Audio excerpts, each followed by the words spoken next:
Hello everybody, Jason Davis here, and we are on Compass Football with Football Business Today, the show that looks at the business of football around the world. In with us today, Aaron De Los Reyes, live from New York, our business reporter. Aaron, how are you today? I'm doing great. This is really exciting. I can't wait to dive in with you. We're going to take a look at a couple of big stories around the world of football business. Let's start, and we're going to break this out for the people here, Aaron. Let's start with politics. And while this certainly is a business story, it does have political ramifications as well. It is Germany winning the UEFA 2024 vote to host the European Championships over Turkey. And certainly Turkey can't be happy about this.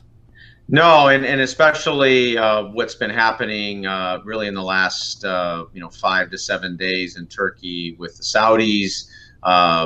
There's a big attack is what the Turks feel like from the world, whether it's south, north, east, or west of them, and they view this as kind of a sham vote, 12-4 with an abstention and a couple of ineligible voters, but big picture, this was really more about who was ready.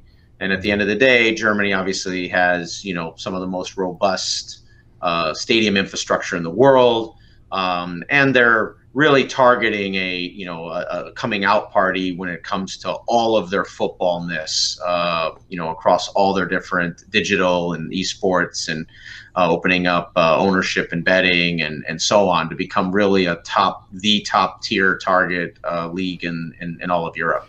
This is the European Championships returning to Germany for the first time since 1988, when they were, of course, a partitioned Germany, West Germany hosting that tournament. They have hosted the World Cup since then in 2006, Aaron. So this is a Germany, as you said, that is very ready, and we're talking about, a significant tournament with the European Championships. Yes, and it's really going to be, ultimately a World Cup-like atmosphere. And the Germans are going to spend an enormous amount of resources. And one advantage they have is with having all the stadia and having all of the normal football infrastructure already, they can throw the money behind the experience. And, and being able to tie everything across all their digital and esports and their existing leagues. So they're going to be able to really drive the fan experience. And one thing about German football we always forget, that very few other countries have to deal with, is that really the only people in the world that speak German are Germans. And so they, by design, always cater to an outside audience, because they don't have an organic language that is really, pushed all over the world, whether it's English or Arabic or French, et cetera. So that's a big, exciting development for the Germans, and really it's going to, make the Turks to go back to the drawing table. 24 teams in this tournament in 2024, 51 games scheduled, 32 days for the tournament, and as we said, Germany hosting for the first time as a unified nation. Let's move on, let's move on, Aaron. Excuse me. We'll talk about football law regulations, of course.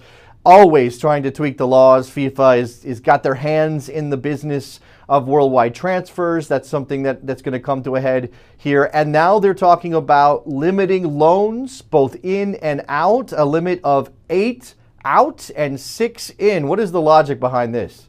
Well, so, the logic really is that there isn't a gamifying of the loan process, and especially of the youth development when it comes to European players, young European players, and young foreign players that are brought in as, in essence, new pseudo-citizens. Because obviously there's been a top 20, top 30 club model in the last 5 to 10 years to really, let's just say, leverage the loan system as really a parallel reserve team. Parking players in other locations and hopefully eventually cashing in on them in some way, shape, or form. Not necessarily buying those players with an intent to bring them through the first team. Exactly. And obviously someone like Chelsea can view the world as this is an attack on us. I'm sure Chelsea is just the logical kind of use case behind that. But at the end of the day, Chelsea's just a team that has gone from 5 or 10 or 15 loans to 30, 40, 50, 60, and over 40 as we speak. Which, if we're being honest about the spirit of any regulation, in principle, you probably shouldn't have 1.5 to 2 times the size of a functioning team on loan. That's probably not the spirit of anyone's regulation anywhere else.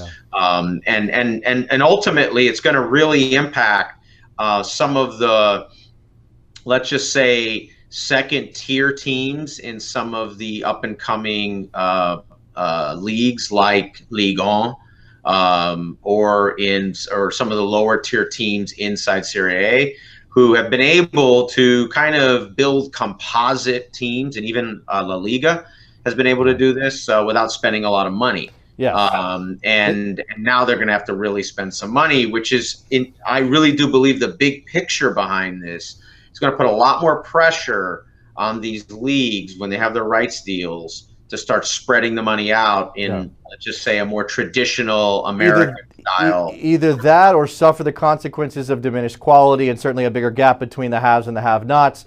One element of this rule, a claim from Bill reporting that talents under the age of 21 who have been trained by their home club and have been under contract there for an extended period of time may continue to be borrowed in unlimited numbers to further their development by collecting match practice elsewhere. This is translated a little bit. We're talking about players under 21, this not applying to them.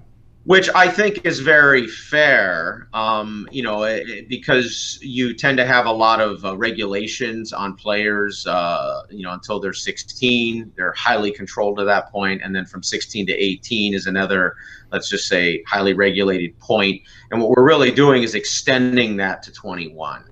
So you're really going to see players who are going through a full development cycle, have a lot of development opportunities all across Europe until they're 21, but still in a very regulated way. But what it does do is it cuts down on these, very artificial loan processes that, clubs, and to be honest, the EPL, because they saw how successful Chelsea was, this was starting to spread quite a bit across the EPL. Let's talk about the business of football in Calcio in Italy. Marina Berlusconi's name being linked to a new club. Fininvest buying all of Serie C Club Monza for $2.5 to $3.5 million.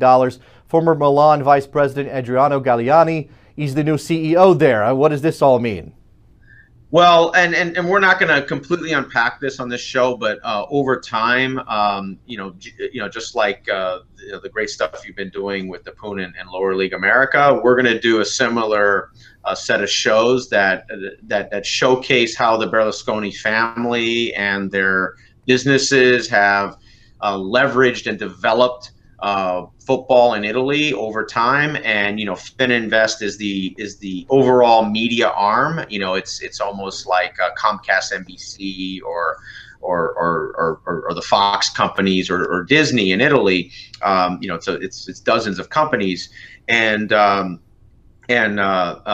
Berlusconi is the chairwoman of all of that. Most people think it's still her father's business, and legally at an ownership level it is. But in terms of day-to-day operations, she's really running the business, and that had a lot to do with prior legal problems that Signora Berlusconi had in his prior life as Silvio always got his hands in some stuff, and obviously being the figure that he is in Italy, quite the shadow cast. We'll see whether Marina Berlusconi follows in his footsteps here as leader of a club, again, in the third division in Italy, trying to make their way up, I imagine, is part of the investment. All right, let's step aside here on football business today. We'll come back. We'll talk about Qatari investment in world football, La Liga, and more. Stick around.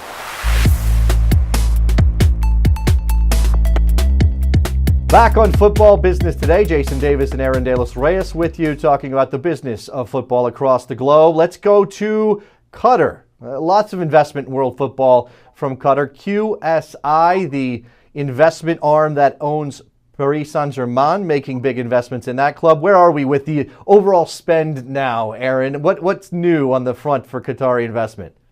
Well, I mean, you have to, it's another one of these complex football investment stories where, it's all mixed up in both the 2022 World Cup. It's about, Qatar becoming a cultural central brand and getting ready for that cup. And PSG is obviously the channel that they go through across Europe and Paris itself. And QSI, which is owned, overall by the Qatari Investment Authority, has spent obviously billions of dollars on PSG in players and development and branding and in a stadium and really building this out as really a global brand. And they've moved up quite a bit. I mean, you could say PSG is a top 10. Top 15 really on every kind of ranking when it comes to a football power. And 10 years ago, they weren't probably top 50. So they've moved up quite a bit. And, but QSI still has to write these big checks, to cover the incredible amount of money that PSG has been burning through. Yeah. And, when you're writing another $375 million check, and let's be honest, the performance has been, I would say average in Europe after, 6, 7, 8 years and tearing through quite a bit of football talent, coaching, directors, star strikers, etc. And it looks like at least through 2022, they're going to spend, X billion dollars more on PSG. What'll be interesting to see is there a hangover in 2022, and then also the larger global politics, because I think a lot of people forget that Qatar is basically in a Cold War with the Saudis. On one side, it's basically Qatar, Iran, and Saudi Arabia, and on the other side, it's basically the Saudis, us, and the Israelis. Which makes for some interesting bedfellows and Middle East politics, always interesting. I know one element of this, and maybe it's lower level than the high level politics we're talking about, is football being part of this, soccer being part of this conversation. I know that there's some allegations that the Saudis have been pirating the signals for beIN Sport and some of the Qatari news, soccer channels, sports channels that are worldwide. And that's certainly something, I think there's a lawsuit ongoing over that issue. That's a big deal, because Qatar was viewing beIN, and it really was for quite a while, just like Al Jazeera, kind of soft power. That was a very effective soft power, around a big chunk of the Middle East, and I would say even slices of Europe and the Americas, and they were working their way into Asia. So I think you're going to see a lot of powerful dynamics intercede. The question is, how much does PSG or how able are they to keep that away? And then also just the larger regulatory environment they're going to be in when it comes to FIFA. I mean, are they going to be constantly getting penalized by FIFA and UEFA for breaking, the financial norms? Financial fair play, certainly a problem for them. Let's move on to sponsorship, something that the Qataris have been mixed up in. Is sponsorship a little bit, but it's not about them. This is about La Liga. This is about Unilever. This is about reaching a worldwide sponsorship agreement for Unilever's Clearmen and Rexona brands through the 2018 or 2020-2021 seasons, Aaron. Look, La Liga is trying to raise their profile worldwide. They're turning kickoff times toward the Chinese market. They're obviously trying to reach into the American market. They may be playing actual meaningful games here. What does this sponsorship mean? Well, I mean, this is a big deal, because what it says is both La Liga's ready. They have the capacity to take a global top-tier brand and transmit it across all of the La Liga properties they have. And it says that they can integrate this with all the top club brands, obviously being Barca and Real Madrid, and then moving up very fast, Atleti. And so I see this as the beginning of quite a few big deals that La Liga is going to strike in the next really 24 months. I mean, I think they're going to explode across Asia as a global league brand, very much in the same way that the EPL did. Yeah, you look at Unilever's portfolio. 400 brands, 190. This is a true multinational. This is a company that has their tentacles all over the world. So while we are talking about a couple of specific lines under the Unilever brand, a couple of different brands under their umbrella, we are talking about essentially there's a potential there. There's certainly a much bigger reach down the line. Absolutely. And then at the same time, you're going to see other large consumer goods products companies jump right in, because the La Liga fan, both male and female, is a very, very active, engaged fan. And obviously, we're going to get a very interesting period of indexing fan attachment as we're in the post-Ronaldo era of La Liga. And it's really kind of the back end of the Messi era. And it's going to be a question of, do we get a new recycling of superstars in La Liga, or is this kind of the EPL version of the new normal where it's really about the teams? Yeah, I think it's interesting when you look at this particular sponsorship deal, because Unilever is not directly tied to anything on the field. Nike makes apparel or is sponsoring apparel for La Liga. EA Sports obviously has ties to the game itself. Tag Heuer does timing things. You see the board go up with added time. Santander is involved. That's a banking conglomerate, but they're mostly in Latin and Spanish markets, so we're not talking about a worldwide reach for Santander. So this is certainly interesting from a La Liga perspective. We got to move to esports. Esports is blowing up. I may not understand it, Aaron, but Germany's going big in esports. We talked about Euro 2024 being in Germany. Bundesliga is making big moves. What do they got going on with esports? I believe that because of the way the Germans both have organized their league and the 50, and at some point we can go into that too, about how ownership works and how you have a lot of let's just say regulated ownership and antitrust basically built into the league model, and really the overall federation. It's really kind of a good governance story. They're going to be able to do esports in an incredibly powerful way, because they're going to make sure that it's leveled across all the different teams, all the different tiers of football, both male and female. And then obviously it's going to converge into the Euros. So I believe that they'll be one of the first two really billion-dollar revenue leagues or federations that are developed with the EPL. And they'll do it in a way that is much more holistic, and which ultimately means much more sustainable. It becomes easier to deal with. Whereas, when you have the EPL or La Liga, and it's really almost like gaming teams where you're putting together these composites, those are great for one-off deals, but they start creating some really strange bedfellows that, I would say, just very much like you have with fantasy sports in the United States, where people start supporting random players that are playing against fan teams, and you could start having some really strange dynamics, which is not necessarily aligned to how you want to have teams supported and overall brand supported, especially from a league standpoint. So I think this is going to be a very big deal with the Germans. And understand Germany is a real tech digital power also. Hamburg, Berlin, Frankfurt, Munich. I mean, they are very, very strong as a tech nation, and so this is really going to be a big deal across all of really Northern Europe. Yeah, esports becoming much bigger across the business of football in general.